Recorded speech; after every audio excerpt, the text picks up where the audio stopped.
Join us right now on the BetQL guest hotline. Bet smarter and beat the books. Download the BetQL app today or visit BetQL.com. It's Mike Renner, lead draft analyst at Pro Football Focus. Morning, Mike. Hey, how's it going? Thanks for having me on. So, Mike, before we get into the draft, let's get into something you said about the Washington football team, and you can give us a little more detail about it. You basically said they could be your lightning in a bottle team that could make a run at the Super Bowl this year. Isn't that correct? I did say that, yes.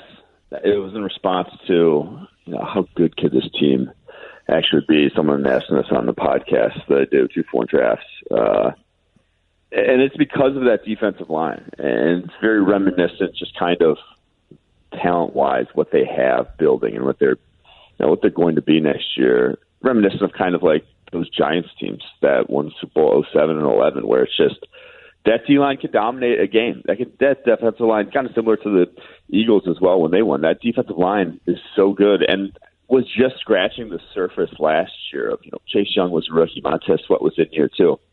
Think about what those guys can be next year, what Jonathan Allen can be, having developed as much as he has.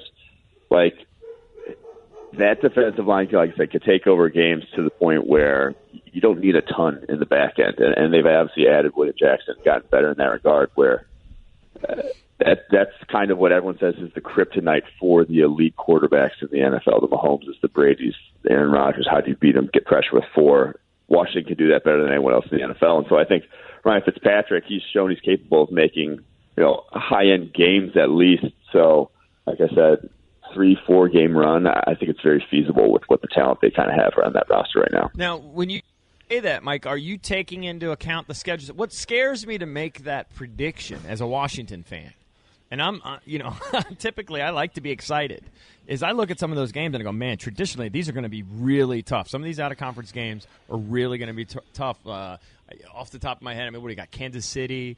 We've got the Packers. The Packers. And what if they add the 17th game, Eric and Mike? Yeah. What if they add another tough out-of-conference game? You know what I mean? I think it would be that Buffalo if they added a game. Buffalo? Yes. Yeah. That could Mike, you take that into account, or are you just saying sort of globally? I'm saying, like, if they make the playoffs, this team can make that sort of run. Now, the NFC East, not going to be a world beater again next year, I don't think. Cowboys obviously get Dak Prescott back, but Giants, Eagles, they don't look too terribly much improved at this point. Do you like the 17th game being added? I hate it, to be honest. I thought 16 for scheduling purposes was about as perfect as it gets. 17th game, just it doesn't make sense for home away splits. Like One team's going to have one more road game than home game. I don't like it for a bunch of different reasons. So it's a money grab, is what it is. Oh, certainly. All right, so let's talk about the draft. We know that Lawrence is going 1. And then the 49ers. You can't believe anything that any team says because they said the last few weeks that they love Jimmy G. He's their guy, yada, yada, yada.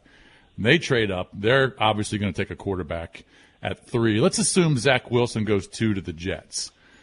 We're hearing all kinds of different reports coming out of San Francisco. It could be Lance. It could be Fields. Now people are saying that they really like Mac Jones.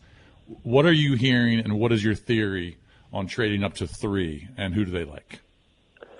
Well, they have a guy in mind. They're not – so they're going to – I think Shanahan's going to Alabama's pro day here today.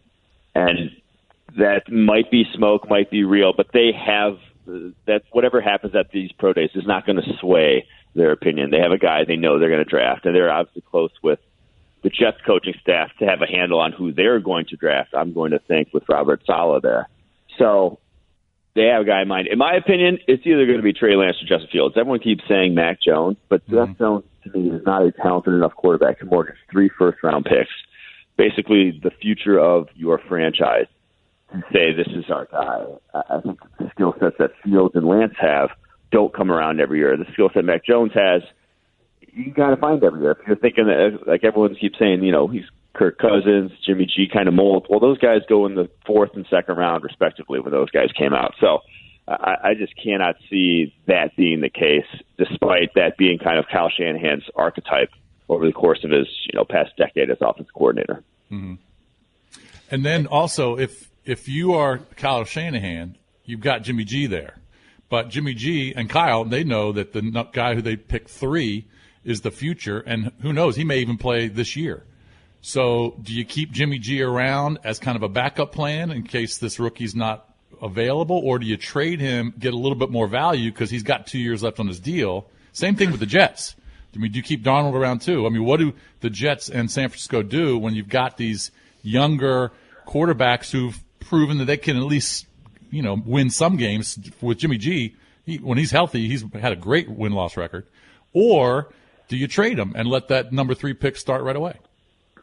Yeah, so for the 49ers, the tough part is trading him. He's going to count $20 million on anyone who they trade for books. So that they might not get anyone who really wants that. Like Jimmy G, off injured, and even when he was healthy, it was not exceptional to the point where anyone and kind of everyone's kind of chosen their quarterback at this point. Like the Bears now have Andy Dalton. They're not going to trade for Jimmy Garoppolo and take on that contract. So they might have to cut him. At that point, like, did get you to the Super Bowl, I think, and not a lot of rookie quarterbacks.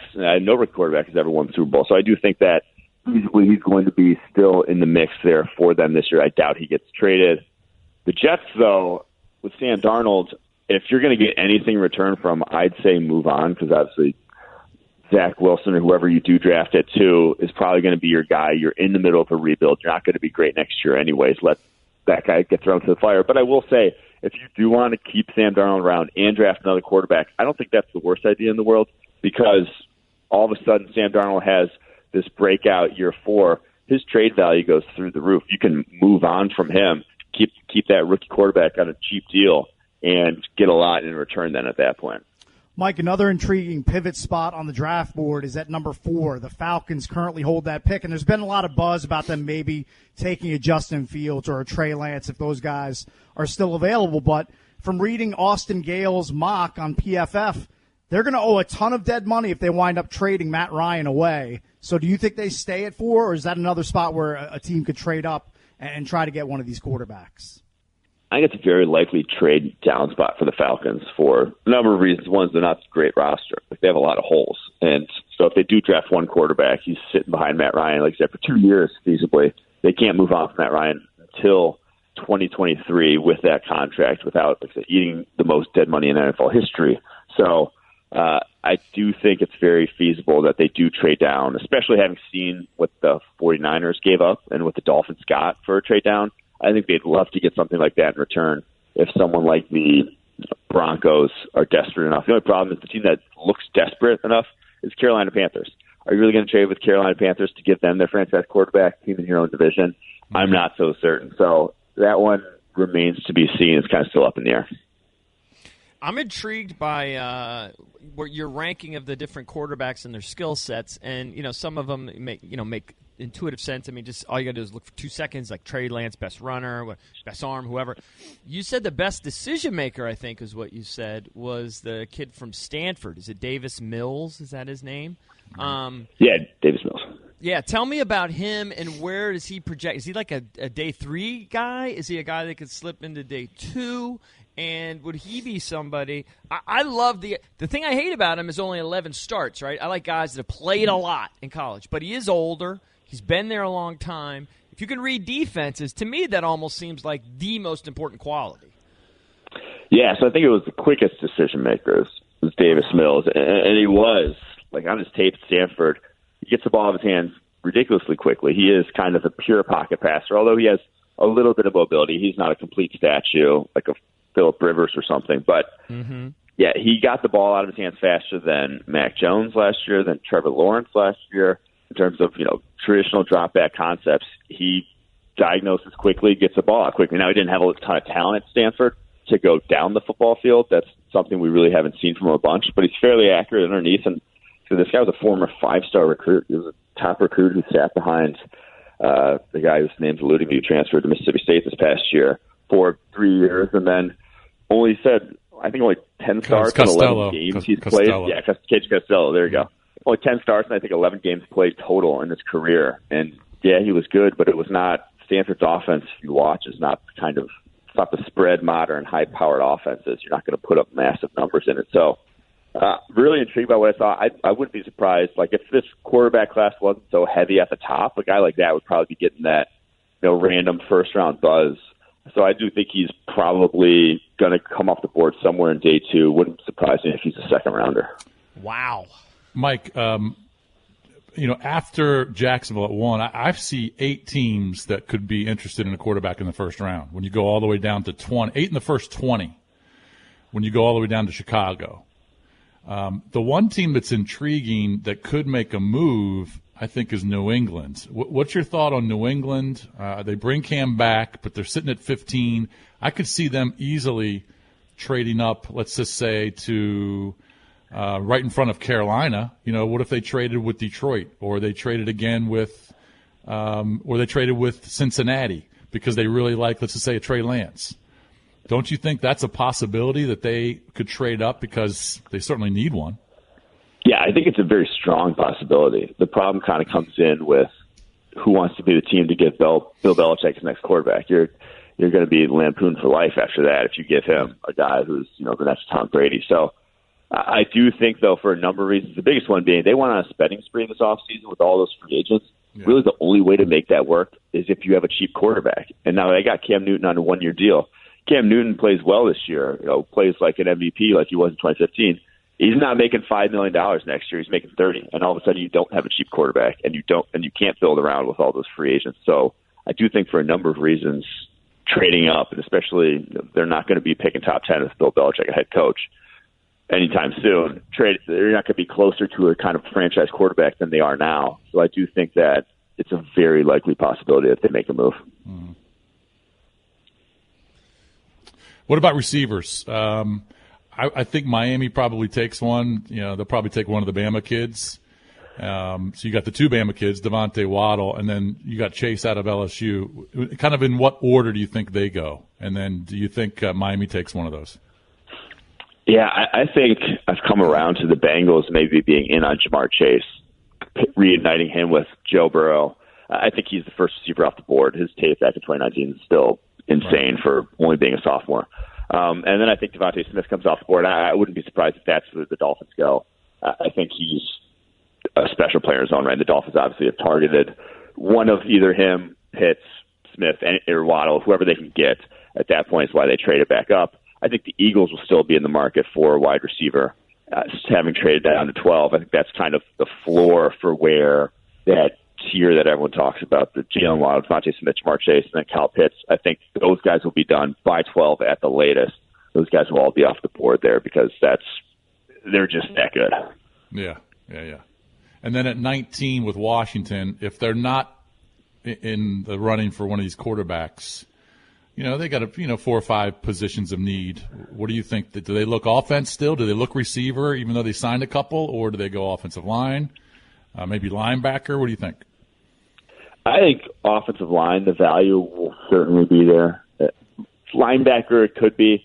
This linebacker class is kind of odd because they're such unique skill sets that kind of the top 3 guys have after you got Parsons, Jeremiah Owusu-Koramoah, Zaven Collins are all very different type of players and aren't going to be your kind of do-it-all, plug-and-play linebackers. They're going to have to be scheme-specific guys. So with Jeremiah Owusu-Koramoah being only 215 pounds, Zaven Collins 260, that guy is just not going to fit in to be your traditional middle linebacker. So that linebacker class I'm not so certain on. I do feel like the offensive tackle value, though, for Washington will be exceptional. If a guy like Christian Darrisaw is on the board, that's the Virginia Tech tackle. That seems like a no-brainer. There's just a lot of guys.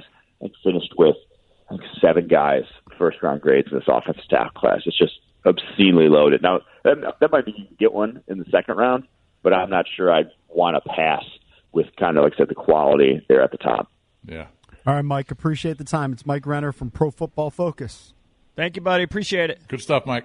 For sure, fellas. Thanks for having me on. Have a good one. Yep. Talk to you again soon. Love talking draft. Also, using his kind of quote about the Washington football team that they could catch lightning in a bottle and be a Super Bowl caliber team. That's been Valdez's mantra. I put that as the Junkies poll of the day, presented by Van Meter Homes. He must read my stuff. Maybe he does. You can vote at Junks Radio. Follow us on Twitter at Junks Radio. I got to believe it's going to be an overwhelmingly no response, but you never know. Maybe people are buying in that they're a Super Bowl caliber team. So you can vote there on the Junkies poll of the day.